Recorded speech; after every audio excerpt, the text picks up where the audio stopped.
뉴스 시작합니다. 저는 동정민입니다. 날씨 소식부터 전해드릴 텐데요. 6월 날씨가 참 요란합니다. 마치 태풍이라도 온 것처럼 엄청난 강풍에 게릴라성 폭우까지 쏟아지고 있는데요. 오늘 밤부터 모레 오전까지 많은 곳엔 300mm 폭우가 내릴 전망입니다. 특히 밤을 조심해야 한다는데요. 이 시각 퇴근길은 괜찮은지 권솔 기자 연결해 보겠습니다. 권 기자, 바람이 꽤 불죠? 네, 그렇습니다. 지금 전국 곳곳에 수도권을 포함해서 강풍특보가 내려져 있는데요. 비바람에 돌풍까지 불고 있습니다. 특히 빗방울은요, 이 빗줄기가 밤 9시부터 더 굵어져서 내일 새벽에 가장 강하게 쏟아질 전망입니다. 본격 장마를 날린 이번 정체전선은요, 태풍급 강풍으로 그 위력을 알렸습니다. 한라산 정상엔 순간 풍속 초속 39m, 서울과 인천에도 초속 20m가 넘는 강풍이 불었습니다. 이번 장마철 강풍은 지난해보다 더 넓은 지역에 영향을 주고 있습니다. 일반적으로는 장마철 정체 전선이 동서방향 띠 모양으로 형성되고 전선 주변의 좁은 지역에만 바람이 영향을 주는데요. 이번엔 장마전선이 대각선으로 누워있는 모습이라서 강풍이 영향을 미치는 범위가 더 커진 겁니다. 작년엔 동서였다면 지금은 약 남서에서 북동방향으로, 그러니까 더 비스듬하게 누워있는 그런 구조로 나타나고 있습니다. 오늘 밤부턴 폭우까지 동반해 피해가 우려됩니다. 내일 새벽까지 중부지방을 중심으로 최고 200mm 이상 비가 내릴 전망입니다. 내일 밤부터 모레 새벽까지 추가로 내릴 비까지 합하면 최고 300mm 넘는 물폭탄이 우려됩니다. 기상청은요, 이번 주 내내 특히 잠을 자고 있는 이 취약 시간에 게릴라성 폭우가 집중될 전망이라면서 주의를 당부했습니다. 채널A 뉴스 권솔입니다. 이 태풍 같은 장마에 가로수가 쓰러지고 전선이 끊기는 피해가 속출했습니다. 피해 없도록 단단히 준비하셔야 될 것 같은데요. 우리 정부는 북한에 이 댐 방류 시에 사전에 알려달라고 공개 요구했습니다. 김지윤 기자입니다. 가로수가 도로 쪽으로 위태롭게 기울어져 있고 소방대원들이 나무를 지탱하기 위해 양쪽으로 줄을 묶습니다. 오늘 낮 12시쯤 경기도 안산에서 가로수가 쓰러졌다는 신고가 들어와 소방이 긴급 조치에 나선 겁니다. 당시 안산에는 초속 16m의 강풍이 불었던 걸로 기록됐습니다. 아침 7시 반쯤 서울 강남구에서는 바람에 쓰러진 나무가 전깃줄을 건드리면서 아파트 5개 단지 등 인근 2,100여 가구가 3시간 가까이 정전되기도 했습니다. 바람은 거의 태풍급으로 불고 있었어요. 다 매장이고 가정집이고 하니까 그냥 사람들이 다 나와 있었어요. 전기가 안 들어오니까. 손님 맞이 준비를 해야 되니까 청소를 한다거나 신경이 많이 쓰였죠. 부산에서는 오늘 오전 주차된 차량 위로 나무가 쓰러졌고 인천에서는 어제 저녁 건물 간판이 떨어지는 등 전국 곳곳에서 강풍 피해가 잇따랐습니다. 며칠간 장맛비가 이어지면서 서울 은평구의 아파트에서는 조경용 바위가 무너져 인도를 덮치기도 했습니다.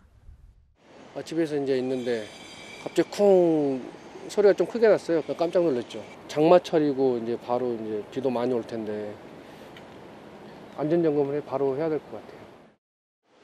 이런 가운데 북한도 장마 피해를 입으면서 임진강 상류댐에 수문을 열 가능성이 제기됐습니다.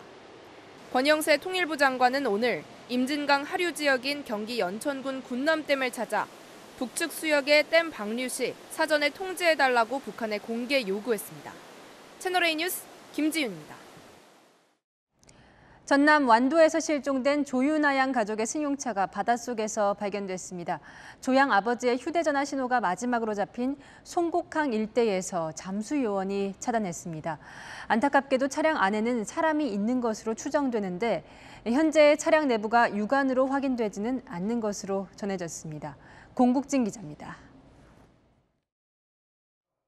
캄캄한 밤 전남 완도 송곡항 마을 입구. 은색 아우디 승용차가 마을 입구를 지나 부둣가로 향합니다. 영상이 찍힌 시각은 지난달 30일 밤 11시 9분쯤입니다. 조윤아 양 일가족이 펜션을 나온 지 10여 분이 지난 뒤였습니다. 이후 조양을 비롯해 어머니와 아버지의 휴대전화가 차례로 끊겼습니다. 실종된 조양 아버지의 휴대전화 신호가 끊긴 이곳 송곡항 바닷속에서 차량이 발견됐습니다. 차량 앞부분에 라디에이터 그릴이 먼저 발견됐고 오후 5시 12분쯤 차량 전체가 발견됐습니다. 발견 장소는 선착장 방파제로부터 80m 지점 가두리 양식장 아래였습니다. 잠수부를 동원해서 수색한 결과 아크릴로 보이는 그 부품이 발견돼서 집중 수색을 한 결과 이렇게 발견이 된 겁니다. 차 썬팅이 짙어 내부가 확인되지 않았지만 차문이 다 닫혀 있어 가족이 차량에 탑승해 있는 것으로 추정됩니다. 지난달 17일 제주 한 달 살기 체험학습을 신청한 조양 부모는 빚도촉에 시달려왔던 것으로 확인됐습니다. 아파트 현관문에는 법원에서 보낸 등기를 확인하라는 쪽지가 붙어 있었습니다. 우편함에는 카드값은 물론 관리비와 각종 미납고지서가 쌓여 있었던 것으로 조사됐습니다. 경찰은 이를 토대로 조양 부모의 금융거래 등을 들여다보고 있습니다. 지난해 7월 컴퓨터 관련 사업을 접은 조양 아버지의 지인들은 조 씨가 경제적으로 궁핍했을 것이라고 기억했습니다. 코인 이렇게 마진 거래를 좀 한 것 같더라고. 급락장 있을 때 이렇게 마진 투자가 청산된 것 같아요. 경찰은 해경과 함께 차량 인양 여부를 조만간 결정할 예정입니다. 채널A 뉴스 공진입니다. 인천 앞바다 옹진군섬 갯벌에서도 승용차가 빠지는 사고가 났는데 안에 타고 있던 운전자가 사라졌습니다. 이곳에서 갯벌에 차량이 빠지는 사고가 이번 달에만 벌써 3번째입니다. 이번에는 차량이 물에 완전히 잠겼습니다. 조현진 기자입니다. 차량 바퀴에 진흙이 덕지덕지 묻어 있습니다. 차량 앞 범퍼는 훼손됐고 차량 외부에는 물기와 흙이 그대로 남아 있습니다. 출동한 견인카는 승용차에 줄을 매달아 힘겹게 끌어냅니다. 선제도 바닷길에서 차량이 물에 빠졌다는 신고가 접수된 건 오늘 오전 6시 20분쯤. 출동한 해경이 운전석 유리창을 깨고 내부를 확인했으나 운전자는 없었습니다. 심한 강풍으로 차량 견인에 어려움을 겪다가 갯벌 밖으로 끌어낸 건 오후 2시 반쯤. 운전자는 차량 주인의 30대 아들로 알려졌는데 아직까지 연락이 닿지 않고 있습니다.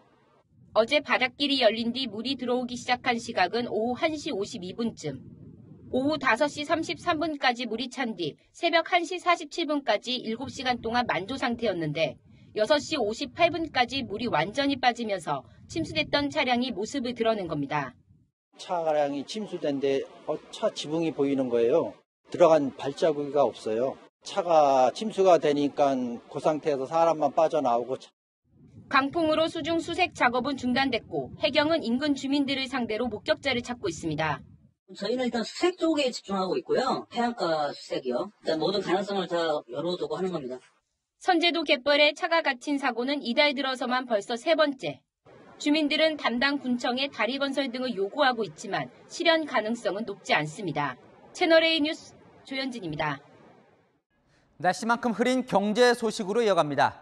전기료, 가스료, 기름값 다 폭등하다 보니 요즘 이런 말들 많이 하죠. 자연스레 임금 인상 요구가 터져나오고 있습니다. 요구를 받아줄 여력이 있는 대기업과 이 벅찬 중소기업 간의 임금 격차는 커져만 가는데요. 급기야 정부가 대기업이 임금을 너무 올리면 인플레이션이 심해져 저소득층 공통이 커진다며 인상 자제를 당부하고 나섰습니다. 노조는 정부가 왜 간섭이냐며 반발했습니다. 박재 기자입니다. 추경호 경제부총리가 한국경영자 총협회 회장단과 만나 임금 인상 자제부터 당부했습니다. 소위 잘 나가는 여력이 있는 큰 상위 기업들 중심으로 성과 보상 또는 인재 확보라는 명분하에 경쟁적으로 높은 임금 상승을 주도를 하고 있다 이렇게 보입니다. 과도한 임금 인상은 고물가 상황을 심화시킬 뿐만 아니라 6%대 물가 상승률이 예상되자 임금발 인플레이션 차단에 나선 겁니다. 실제로 올해 1분기 인건비를 공개한 매출 상위 30대 기업 인건비는 지난해보다 26% 넘게 오른 상황. 삼성전자와 LG전자, 카카오와 네이버 등 주요 대기업들은 이미 2자릿수 임금 인상을 확정했습니다. 올 1월 기준 대기업 월 평균 임금은 924만 원, 중소기업 임금은 382만 원으로 2.4배 차이가 났는데 갈수록 격차가 더 벌어지고 있는 겁니다. 일부 대기업 노조는 임금 인상을 요구하며 파업으로 압박에 나섰습니다. 기본급 월 16만 5,200원 인상, 전년도 순이익 30% 성과급 지급을 요구하는 현대차 노조는 다음 달 1일 파업 찬반 투표를 합니다. 한국 GM 노조도 14만 2,300원 인상과 통상임금 400% 성과급 지급 등을 주장합니다. 노동계는 정부의 임금 인상 자제 요청이 불쾌하다는 반응입니다. 한국노총은 정부가 노사 문제에 왜 끼어드냐며 대기업 노동자 임금을 깎을 게 아니라 대기업과 중소기업 불공정 관행을 바로잡으면 임금 격차가 해소될 것이라고 강조했습니다. 내년도 최저임금 결정 법정 시한이 내일로 다가온 가운데 최저임금이 사상 처음 10,000원을 넘어설지 관심이 쏠리고 있습니다. 채널A 뉴스 박재입니다. 중소기업이나 소상공인들은 이중고를 겪고 있습니다. 노동자들 원하는 만큼 임금 올려줄 여력은 없는데 또 웬만한 임금으론 사람 구하기도 어려운 실정입니다. 김승희 기자가 현장 목소리를 들어봤습니다. 인천 남동공단에서 10년째 플라스틱 제조 공장을 운영 중인 최형종 씨. 매일같이 구인 공고를 올리지만 직원 구하기가 하늘의 별따기입니다. 25에서 30% 정도가 좀 부족한 상태입니다. 예전에는 그 문의라도 없고 그랬는데 요즘은 그런 연락도 아예 오질 않아요. 대기업을 더 선호하고 중소기업을 좀 꺼리는 거죠. 최근 원자재 값이 치솟은 데다 몇 년 사이 가파르게 오른 최저임금으로 인건비 부담까지 커져 회사를 꾸려가기 벅찹니다. 대기업들 노조 파업하면은 몇십 %씩 올라가는데 우리는 그렇게 따라갈 수가 없잖아요. 결국 전체 직원의 40%를 외국인으로 채웠지만 법률상 장기 고용이 어려운 점도 고민입니다. 구인난에 허덕이는 건 소상공인들도 마찬가지. 코로나19 영업시간 제한이 풀렸어도 직원이 부족해 24시간 영업은 꿈도 못 꿉니다. 야간을 다시 하려고 직원을 이제 모집을 해도 전혀 들어오지 않으니까. 시급 기준은 한 12,000원 정도 준다고 해도 힘들어요, 구하기가. 편의점주들은 직원이 주 15시간 이상 근무하면 20% 추가 시급을 줘야 하는 주휴수당을 폐지해달라고 요구하는 상황. 근무 조건을 직원에 최대한 맞춰줘도 온다는 사람이 없어 하루 15시간 근무하는 점주도 있습니다. 아침에 제가 7시에 출근을 하기 때문에 밤 10시까지 근무를 하고 있거든요. 이러지도 못하고 저러지도 못하고 그 병원조차도 지금 가기가 힘들어지는 거죠. 인건비 상승에 구인난까지 중소기업과 소상공인의 시름은 날로 깊어져만 가고 있습니다. 채널A 뉴스 김승희입니다. 이 물가 대란의 끝이 안 보이는 게 더 암울한 상황인데요. 하반기 시작하자마자 식용유, 마요네즈 등 이 식품 가격이 줄줄이 오릅니다. 아직 가격을 올리지 않은 기업 절반이 이 하반기에 인상을 예고하고 있습니다. 안보겸 기자입니다. 다음 달부터 편의점에서 판매되는 식용유와 마요네즈, 면류의 가격이 줄줄이 오릅니다. 사조는 올리브유와 해표 카놀라유 가격을 20% 안팎으로 올리고 오뚜기는 마요네즈와 물엿, 소면과 중면 등의 가격을 최대 17%까지 인상할 예정입니다. 매출 비중이 크지 않아 그동안 인상되지 않던 편의점 먹거리까지 가격이 오르는 겁니다. 그동안 주요 제품가를 동결해왔던 오리온 역시 9년 만에 가격 인상을 검토 중입니다. 필수 식재료부터 아이들 간식까지 안 오르는 게 없는 물가에 시민들은 장보기가 무섭습니다. 먹고 싶다고 해줘야 되는데 돈 없다고 안 해줄 수는 없고 손주 녀석이 먹고 싶다는데 그걸 빼버렸으니 얼마나 그래서 내가 속 짜증나. 한 4식구 이제 기준으로 하면 한 10만 원 정도 하면 그래도 이제 고기도 조금 사고 생선도 조금 사고 이렇게 할 수 있는데 이제는 한 17만 원? 그러니까 이거. 한국은행 보고서에 따르면 아직 가격을 올리지 않은 기업 가운데 절반 이상이 올해 안에 가격을 올리겠다고 예고한 상황. 원부자재, 인건비, 물류비 상승 등 물가 자극 요인이 계속된다면 하반기에는 도미노 인상은 이어질 것이란 전망입니다. 채널A 뉴스 안보겸입니다. 요즘 대출 이자는 껑충 뛰는데 반대로 예금 이자는 눈꼽만큼 오른다는 불만이 크죠. 그래서 정부와 여당이 은행에 공개 경고를 보냈습니다. 특히 재계 저승사자라고 불리던 이복현 금융감독원장이 경고를 보낸 후 은행들의 움직임이 빨라지고 있습니다. 최선 기자입니다.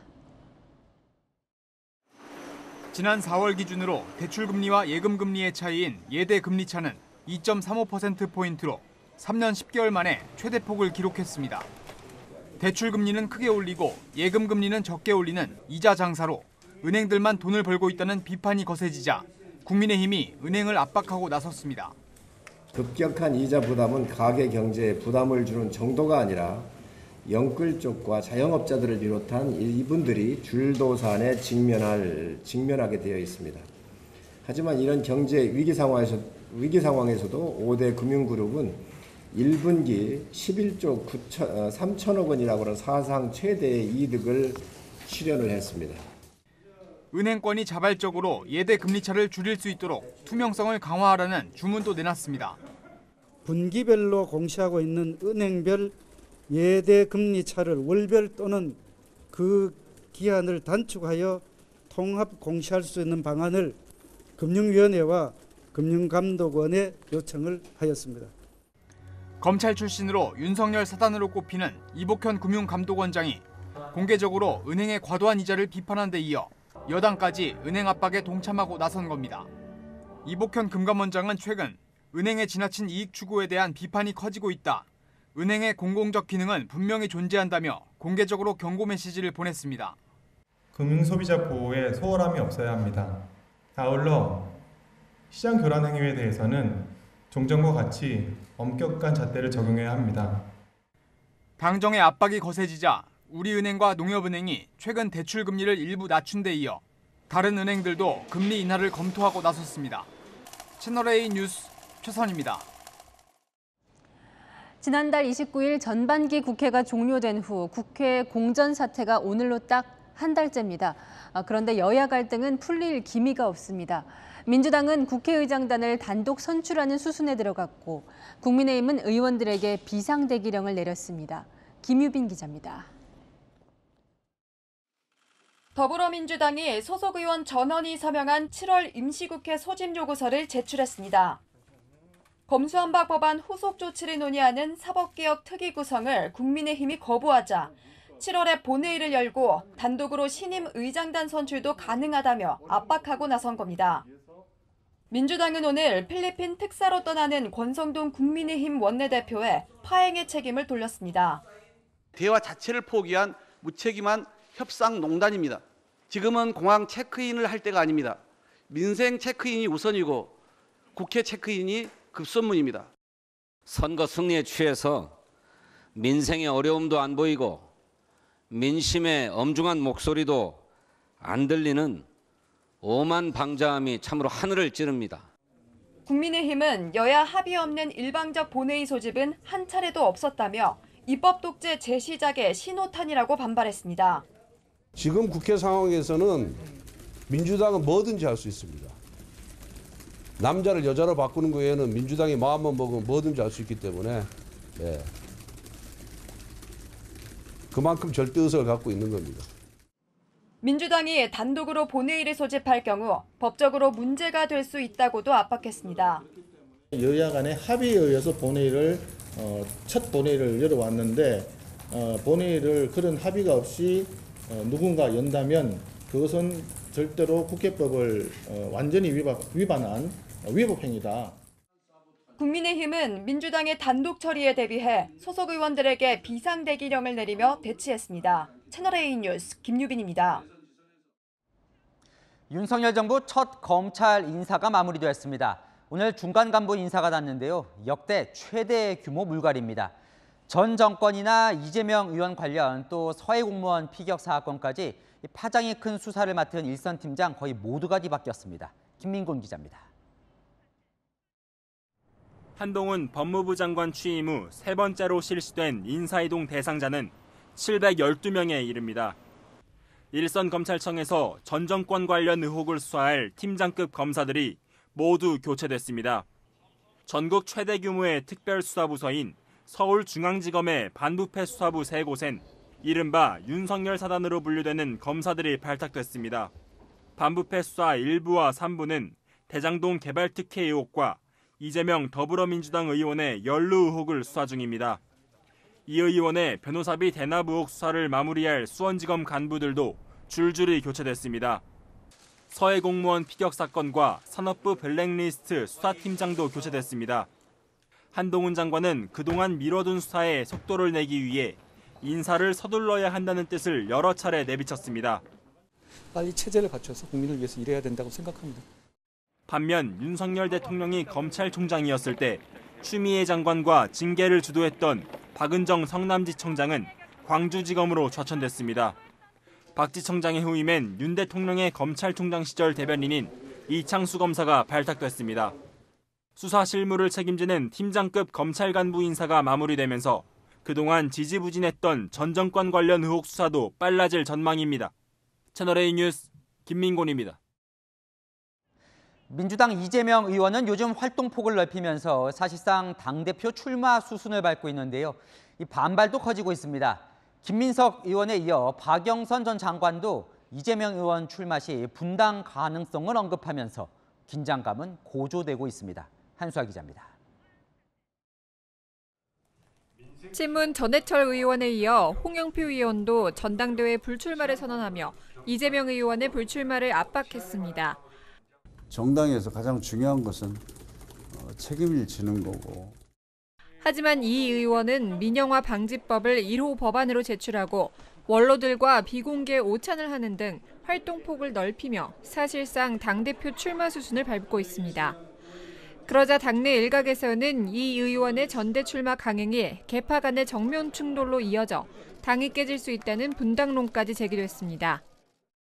선거에 깨질 수 있겠구나 하는 것을 포함해서 종합적으로 어려워질 수 있겠구나 하는 것을 표현한 거죠. 박영선 전 장관도 어제 북방경제문화원 포럼에 참석해 당이 굉장히 혼란스럽고 분당 가능성이 있지 않느냐 걱정이 많다는 우려를 전했습니다. 친 이재명계 정성호 의원은 0.01% 가능성도 없다. 치졸한 이야기란 표현까지 써가며 분당 가능성을 일축했습니다. 안규백 정당대회 준비위원장도 분당이란 단어 자체가 나오는 것이 매우 유감스럽다고 했습니다. 하지만 이르면 내일 발표되는 전당대회 규칙을 두고 계파 간 갈등이 격화될 수 있다는 우려가 나옵니다.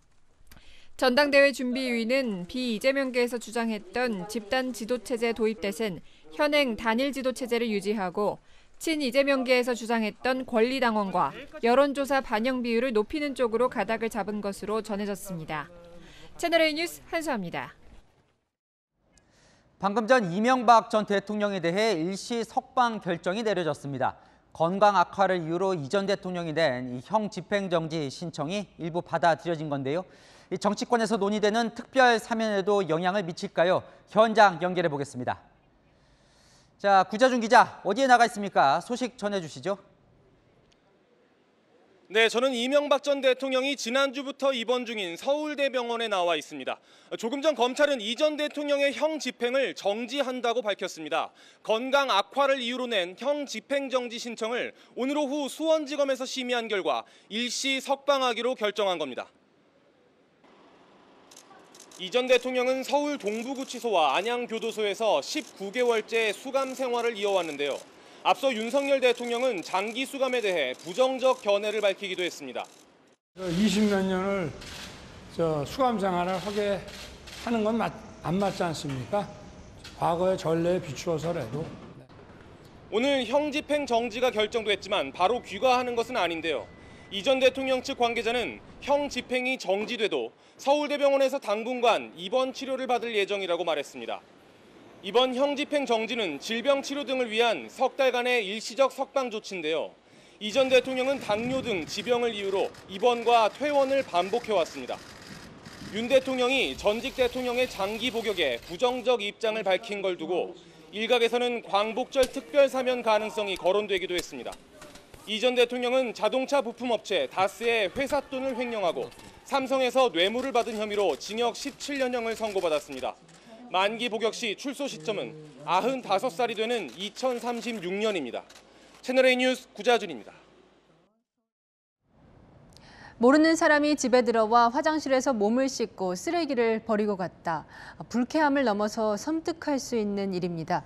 휴가지에서 물놀이를 한 일가족이 빈집에 들어가 남의 집 화장실을 공용 샤워장처럼 쓰고 나오는 모습이 포착됐습니다. 강경모 기자가 취재했습니다. 모자를 쓴 남성이 쓰레기가 담긴 봉투를 버리고 어디론가 들어갑니다. 잠시 후 자신이 들어갔던 곳을 손으로 가리키며 알려주는 남성. 일행들 역시 그곳에 들어가 잠시 머무른 뒤 다시 나옵니다. 운전석에서 내린 또 다른 남성은 떠나기 전 쓰레기 봉투 옆에 절반가량 마시 담은 커피까지 버립니다. 이들이 들어간 곳은 해변 바로 옆에 있는 여성 자취방 화장실이었습니다. 평범한 가정집 화장실과 다르지 않고 쓰다 남은 여성 용품도 보입니다. 화장실 앞에는 이렇게 들어가지 말라는 안내판이 붙어 있는데요. 하지만 가족들은 허락을 받지 않고 무단 사용했습니다. 물놀이를 한 뒤 몸에 묻은 모래를 씻기 위해 화장실을 쓴 겁니다. 이들이 다녀간 자리는 그야말로 난장판이었습니다. 화장실 바닥엔 모래가 가득 있었고 집 앞에는 쓰레기도 버려져 있었습니다. 딸이 이제 알바 끝나고 화장실 보고 이제 기겁해가지고 다급하게 전화가 왔더라고요. 사람들은 써도 되겠냐고 좀 물어봅니다. 말을 안 하고 무단으로 들어오는 게 문제거든요. 이 사연은 유명 인터넷 커뮤니티에 소개됐는데 공중도덕을 배우지 않은 것이냐는 등 누리꾼들의 공분을 사고 있습니다. 참다 못한 제보자와 딸은 무단 침입 일가족을 경찰에 고소했습니다. 무단 사용 가족들이 뒤늦게 찾아와 사과했지만 피해자 측은 선처는 없다고 강조했습니다. 채널A 뉴스 강경모입니다. 이번에는 시청자의 제보로 만든 뉴스입니다. 배달 오토바이 통행을 막기 위해 아파트 단지 외부에 이륜차 주차장을 마련한 아파트도 있습니다. 그런데 누군가 이곳에 나사못을 자꾸 뿌려서 배달원들의 타이어가 펑크나는 위험한 상황이 생기고 있습니다. 누가 왜 이런 테러를 했을까요? 백승현 기자입니다. 배달기사들이 몸을 숙이고 땅에서 무언가를 줍습니다. 피스 제가 신고할 거거든요. 배달기사가 말하는 피스는 가구에 흔히 사용하는 나사못으로 두상복합 아파트 단지 앞 이륜차 전용 주차장에 누군가 뿌려놓은 겁니다. 이틀간 준 나사못이 어림잡아 수십 개. 지난달에만 경찰에 3차례 신고가 접수됐습니다. 하루 간격으로 뿌려져 있었어요. 저 끝에서부터 저 끝까지 매일. 아파트 관리사무소가 단지 내 오토바이 통행을 금지하면서 이륜차 전용 주차장을 마련했는데 이곳에 누가 나사못 테러를 벌인 겁니다. 배달기사들은 타이어 펑크 등의 피해를 봤습니다. 딱딱딱딱딱 하는 소리가 돌면서 보면서 알고 보니까 뒤에 박혀 있더라고요. 빵꾸 떼었죠. 운행 중에 펑크가 나면 사람 죽을 수도 있어요. 계속 이런 식으로 테러를 한다고 하면 오토바이가 생긴 사람들이 여기다 대는 건데 그렇게 하는 건 생계에 위협을 줄 수도 있는 거고. 경찰은 인근 CCTV 영상을 분석해 범인을 추적 중입니다.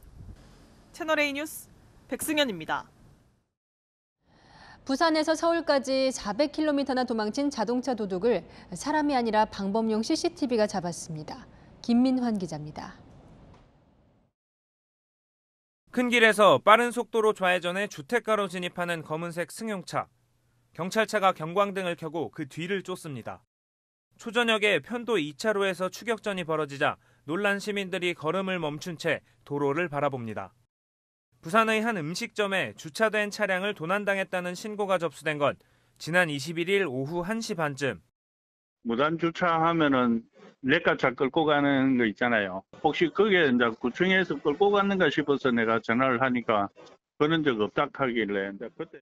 알고 보니 차를 훔친 건 50대 남성이었습니다. 이 남성은 곧장 400km를 운전해 서울로 도주했습니다. 부산경찰은 경찰청 도난 차량 수배 시스템에 차량 번호를 등록했고 다음 날 저녁 7시 10분 서울 서초구청 관제센터에 차량 움직임이 감지됐습니다. 도로에 설치된 차량 방범용 CCTV가 차량 번호를 포착한 겁니다. 이 사실은 경찰에 자동 통보됐고 서초경찰서가 40분간 추격 끝에 아파트 단지 안 막다른 길에서 체포했습니다. 남성은 생활 형편이 궁핍했다며 키가 꽂혀 있는 걸 보고 차를 훔쳤다고 진술한 것으로 전해졌습니다. 경찰은 남성을 절도 혐의로 입건하고 불구속 상태로 검찰에 넘길 예정입니다. 채널A 뉴스 김민환입니다. 스페인에 도착한 윤석열 대통령이 잠시 후 취임 후 첫 해외 일정을 시작합니다. 호주 정상과 만나는데요. 착륙 전 기내에선 기자들과 만나 이야기도 나눴습니다. 마드리드 현지에서 송찬욱 기자가 보도합니다. 윤석열 대통령은 알바니지 호주 총리와의 정상회담을 시작으로 사흘간의 일정을 시작합니다. 반중국 성격의 안보협의체 쿼드 회원국이기도 한 호주와는 북한 핵 위협에 대한 대응 방안을 논의할 예정입니다. 당초 첫 일정으로 예정됐던 핀란드와의 정상회담은 핀란드가 나토 가입을 위해 튀르키예를 설득해야 하는 이유로 취소됐습니다. 윤 대통령은 한국 시간으로 내일 밤 한국 대통령으로는 처음으로 나토 정상회의에 참석해 3분간 연설도 할 예정입니다. 앞으로 북한의 비핵화를 도모하는 데 있어 나토 동맹국과 파트너국 지도자들의 지속적인 협력을 당부할 예정입니다. 대통령실 관계자는 우크라이나뿐 아니라 개도국에서 발생하는 인권 침해에 대해 한국이 눈 감아선 안 되고 나토와 EU가 보폭을 넓혀야 한다는 점을 강조할 것이라고 설명했습니다. 첫 대면 다자 회의에 참석해 미국과 캐나다, 유럽 각국 정상들과 친교도 쌓을 예정입니다. 시간이 많지는 않아요. 결국이나 익히고 간단한 현안들이나 좀 서로 확인을 하고 다음에 다시 또 보자. 그런 정도 아니겠나 싶어요. 만나봐야지.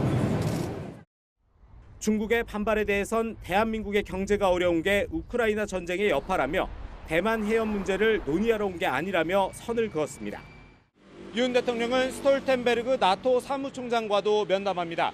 이 자리에서 주 나토 대표부 설치와 방위 산업 협력을 논의할 예정입니다. 마드리드에서 채널A 뉴스 송찬욱입니다. 유럽 안보를 논의하던 나토 정상회의에 한국과 일본 정상을 초청한 이유. 짐작은 했지만요. 나토가 공식적으로 중국을 위협 국가로 처음 명시하겠다고 밝혔습니다. 중국은 즉각 반발했고 참석한 한국을 향해서도 불편한 기색을 드러냈습니다. 베이징 공태현 특파원이 전합니다. 북대서양조약기구 나토가 앞으로 10년 동안의 기본 지침인 전략 개념의 중국의 위협을 포함하기로 했습니다. It will address China for the first time. And the challenges that Beijing poses to our security, interests and values. 탈냉전 이후 10년마다 수정해온 나토의 전략 개념에 그동안 등장하지 않았던 중국은 이번 정상회의에서 구조적 도전으로 명시될 가능성이 제기됩니다. 우크라이나 전쟁으로 유럽 안보를 위협하는 러시아를 적으로 간주하는 방안도 논의 중입니다. 중국 정부는 즉각 반발했습니다. 중국 외교부는 낡은 안보관념을 고수하는 나토가 개별 국가의 패권 유지 도구로 전락했다며 낡은 술인 냉전적 사고를 세병에 담는 전략 개념을 즉각 중단하라고 요구했습니다. 특히 중국은 이번 회의에 나토 회원국이 아닌 우리나라 등 4개국 참석에 대해 비판을 쏟아냈습니다. 우리 외교부는 나토 정상회의 참석을 두고 특정 국가나 지역을 배제하거나 반대하기 위한 목적이 아니라고 밝혔지만 중국 당국의 비판은 거세질 것으로 보입니다. 베이징에서 채널A 뉴스 공태현입니다.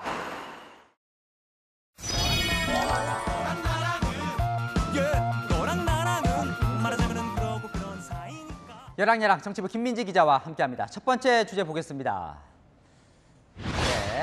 재소환된 5글자는 뭘까요? 네, 재생에너지 100%의 줄임말 아리백입니다. 그러니까 전력 100%를 재생에너지로 충당하자라는 기업의 캠페인이죠. 아리백 기억이 납니다. 이 대선 토론회에서죠. 화제가 된 단어인데 왜 또 소환됐을까요? 윤석열 대통령이 이 아리백에 관심이 없어서 외교 홀대를 당했다는 주장을 민주당이 꺼냈습니다. 윤석열 정부는 왜 초청받지 못했을까요? 아리백과 EU 텍소노미 등에는 관심이 없고. 아리백에 대해서는 어떻게 대응하실 생각입니까? 아리백이 뭐죠? 아리백이 뭐죠?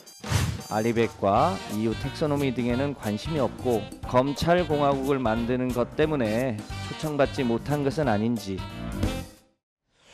글쎄요. 이 뭐가 맞습니까? 아리백에 관심이 없어서 G7 회의에 초대받지 못한 게요? 대통령실은 정치 공세라고 일축했습니다. 한국은 2년 연속 초청됐기 때문에 올해에는 인도네시아, 세네갈 같은 새로운 국가들을 초대했다고 반박했습니다. 민주당은 또 대통령이 전용기에서 기자들과 나눈 이 말도 문제 삼았는데요. 10시간 넘게 비행하시는 거 프리미어 축구하고 유로컵 있잖아요. 그거 좀 보고 그리고 책 좀 보고 그랬습니다. 민주당 백혜련 의원은 비행기 안에서 준비하기에도 벅찬데 대통령이 유럽 축구를 봤다고 하니 걱정스럽다 이렇게 지적했습니다. 네, 아직 대통령은 첫 일정도 시작을 안 했는데 견제가 꽤 있네요. 네, 반면 한덕수 국무총리는요 이렇게 옹호를 했습니다. 우리 정상의 나토 참석은 나토 73년 역사상 최초의 일입니다. 이는 우리가 글로벌 중추국가라는 위상의 방증이고 출국길 평가는 엇갈리지만 귀국길에는 큰 성과를 갖고 오면 좋겠네요. 네, 다음 주제 보겠습니다. 자, 대통령 출국에 동행한 김건희 여사 이야기군요. 네, 영부인으로서는 외교 무대 첫 데뷔잖아요. 오늘은 대통령과 함께 기자들 앞에 섰습니다.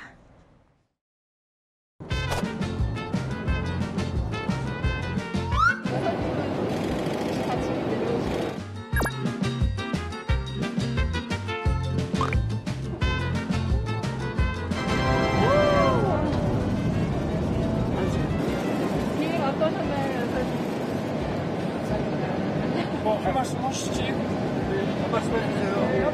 그래.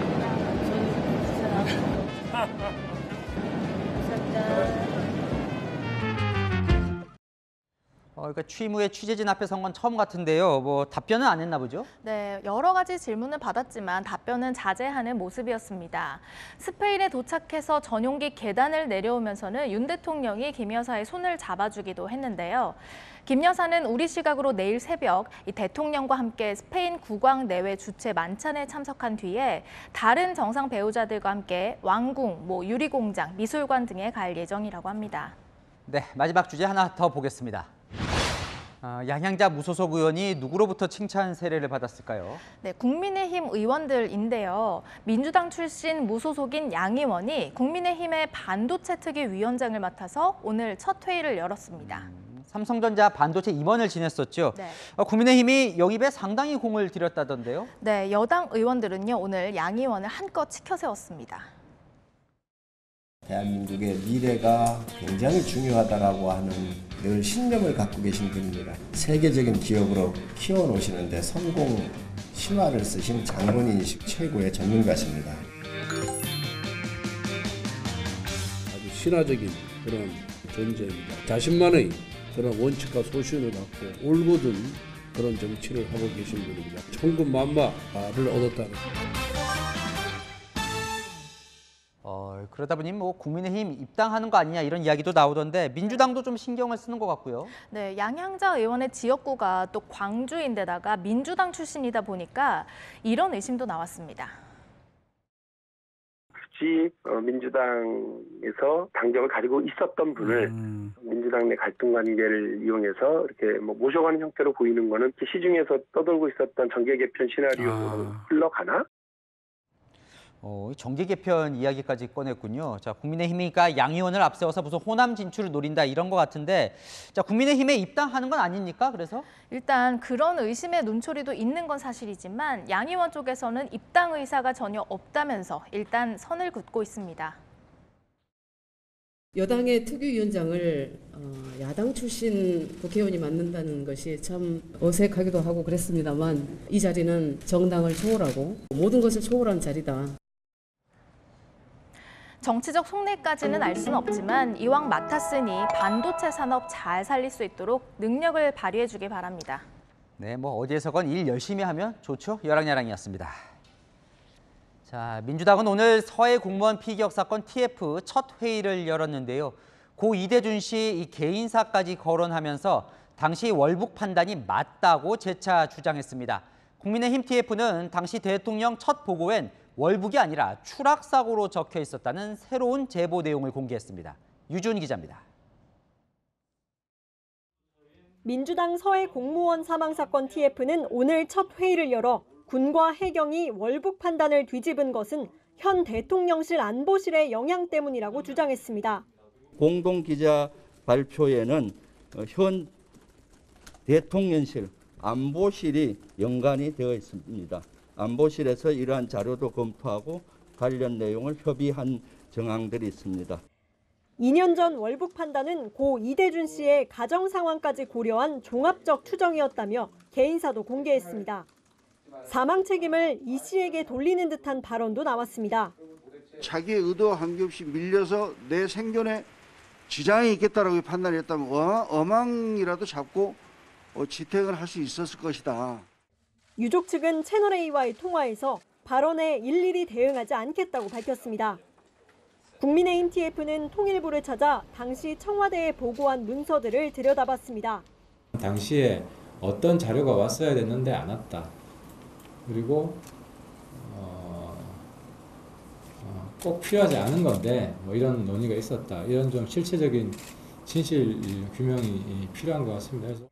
하태경 국민의힘 TF 단장은 당시 대통령 첫 서면 보고가 추락으로 추정되는 사고가 있었고 북측 해역에서 우리 국민이 발견됐다는 한 문장에 불과했다는 새로운 제보 내용도 공개했습니다. 그러면서 대통령 첫 보고에서는 전혀 월북으로 판단하지 않았고 북측 해역에서 발견됐다는 보고를 받고서도 구조 지시를 하지 않았다고 비판했습니다. 한편 법제처는 해양수산부로부터 당시 청와대가 해수부와 국방부에 보낸 공문이 대통령 기록물에 해당하는지 유권 해석을 의뢰받아 법리 검토에 들어갔습니다. 채널A 뉴스 유주은입니다. 동해안 일대를 덮친 산불이 난 지 석 달이 지났습니다. 진화까지 역대 최장인 213시간이 걸린 이 산불로 많은 이재민들이 집과 일터를 잃었죠. 이제 장마철인데 여전히 컨테이너 살이를 하고 있습니다. 다시 간다 남영주 기자입니다.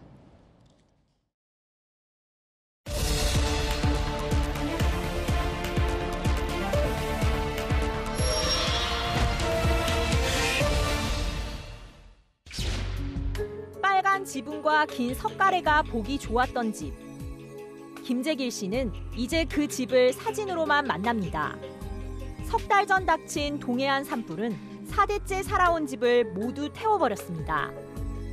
김 씨는 동해시가 임시로 설치한 컨테이너 집에서 살고 있습니다. 동해시에만 이렇게 컨테이너나 임대 아파트에 사는 이재민이 73명이나 됩니다. 완전 전소됐어요. 고지 할아버지들 보던 책이라든가 뭐 또 족보 이런 것들이 다 탄 게 좀 많이 아깝더라고요. 뭐 동해시에서도 문화재 지정한다고 한번 와서 뒤져보고 갔는데 컨테이너 뒤편 야산도 처참합니다. 탄 냄새가 진동하고 나무에 스치기만 해도 손이 새까매집니다. 장마가 시작되면서 산사태 걱정이 앞섭니다. 밑에까지 다 바싹 말라가 있으니까 이렇게 땅이 드러났잖아요. 큰 비가 내리면 장마철은 조금 걱정되는데요. 내려가지요. 좀 위험한 게. 김일래 씨도 한국토지주택공사 LH가 구해준 임대 아파트에 묵고 있습니다. 화재 당시 급히 몸을 피하느라 맨몸에 가방 하나만 겨우 챙겨 나왔습니다. 임대 아파트를 비워줘야 하는 2년 뒤가 더 걱정입니다. 올 때 갈 데가 없잖아요. 대출을 받아가지고 집을 지자 그러지만 노인네가 뭔 대출을 갚을 능력도 없는데 어떻게. 강릉과 동해를 불바다로 만든 50대 방화범은 1심 재판에서 징역 12년이 선고됐습니다. 하지만 울진 삼척 산불을 낸 사람은 아직까지 잡지 못하고 있습니다. 최초 발화 지점은 이렇게 테이프를 둘러 출입을 막아놨는데요. 산불이 난 지 3개월이 지났지만 이곳엔 아직 불을 낸 사람을 찾는다는 현수막이 걸려 있습니다. 발화 직전 지나간 차량들을 파악해 조사를 벌였지만 화재와의 연관성은 찾지 못했습니다. 영구 미제가 될 가능성도 높습니다.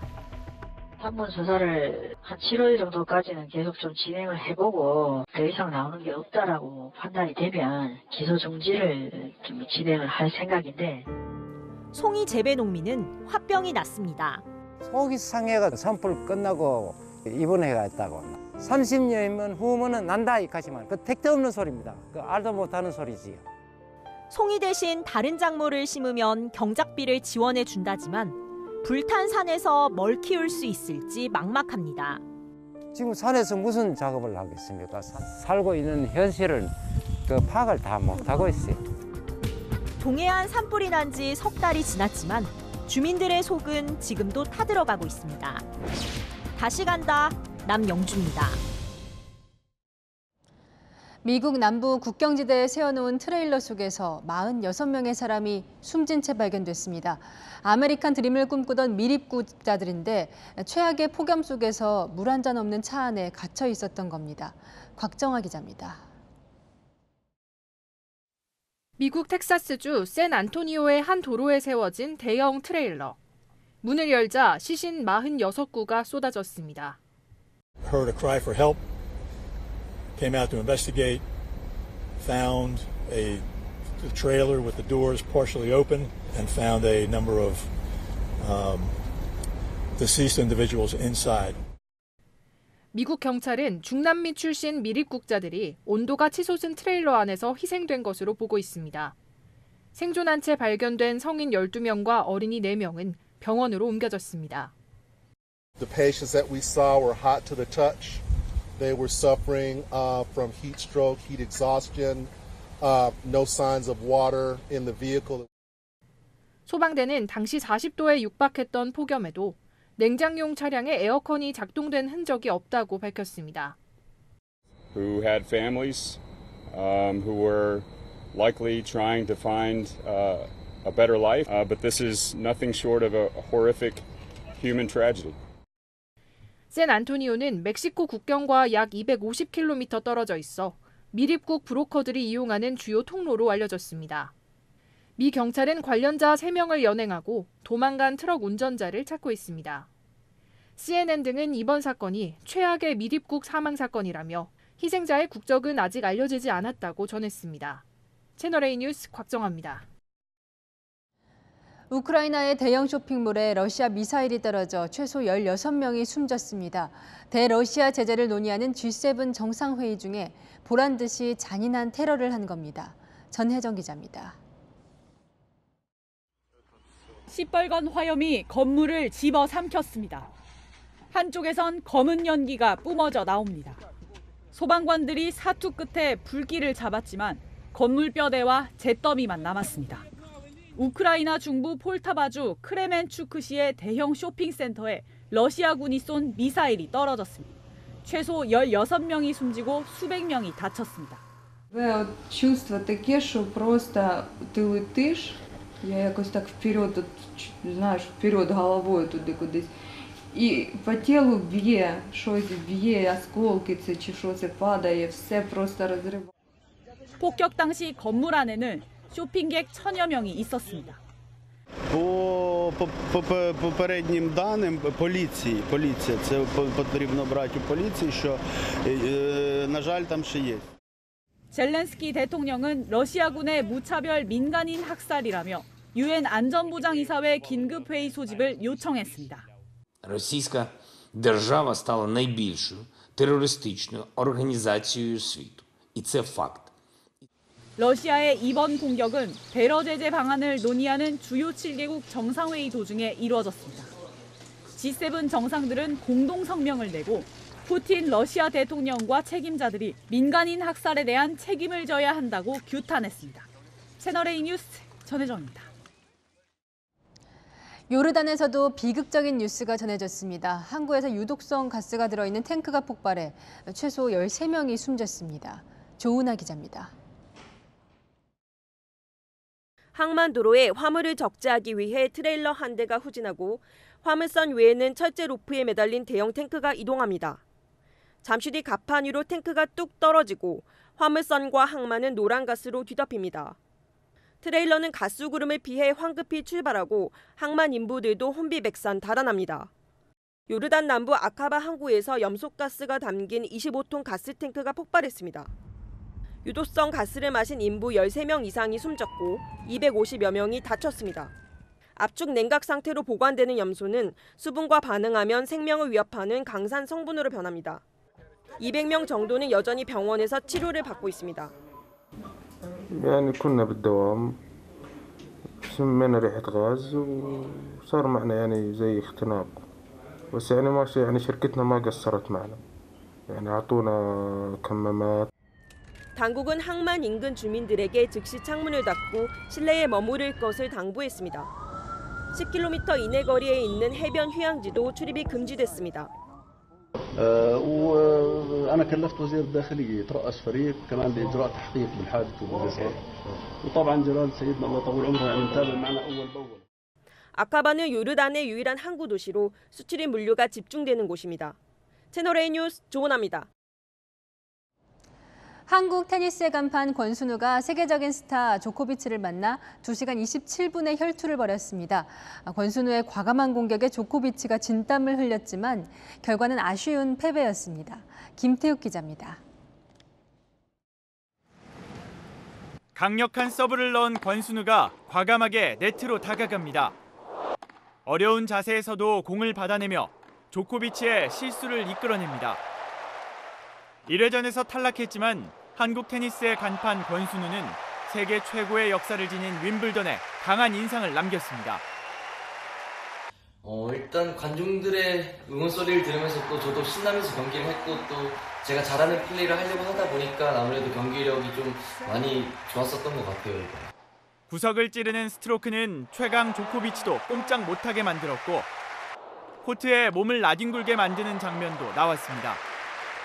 Somebody as talented as Kwon, who stays close to the line and hits very clean from forehand and backhand side. Yeah, it was really difficult to go through him. 하지만 경험 부족이 아쉬웠습니다. 조코비치의 정확해진 서브와 노련한 경기 운영은 권순우를 지치게 만들었고 체력이 떨어진 권순우는 실수가 많아졌습니다.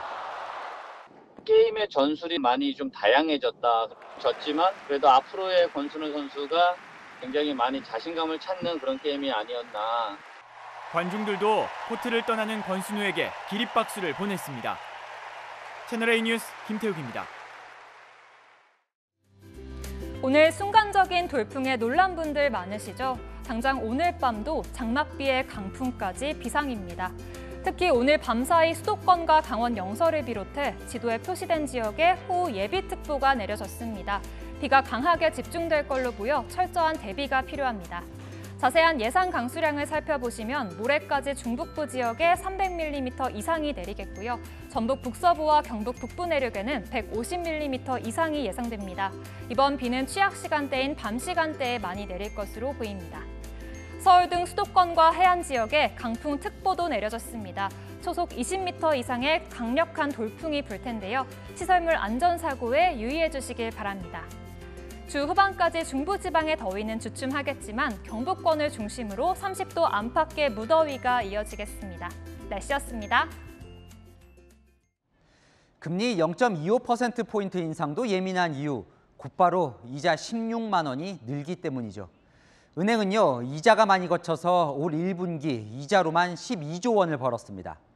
1년 만에 리터당 경유 700원이 올라서 운전자들 등골이 휘죠. 정유사들은 재고 가격이 올라서 역대급 실적을 냈다고 합니다. 은행은 이 대출 이자만 빨리 올리지 말고요. 이 정유사도 원유 가격 떨어지면 빨리 이 기름값 내리고요. 이 고통에 함께하면 좋겠습니다. 마침표 찍겠습니다. 잔치는 다 함께. 뉴스에 마칩니다. 감사합니다.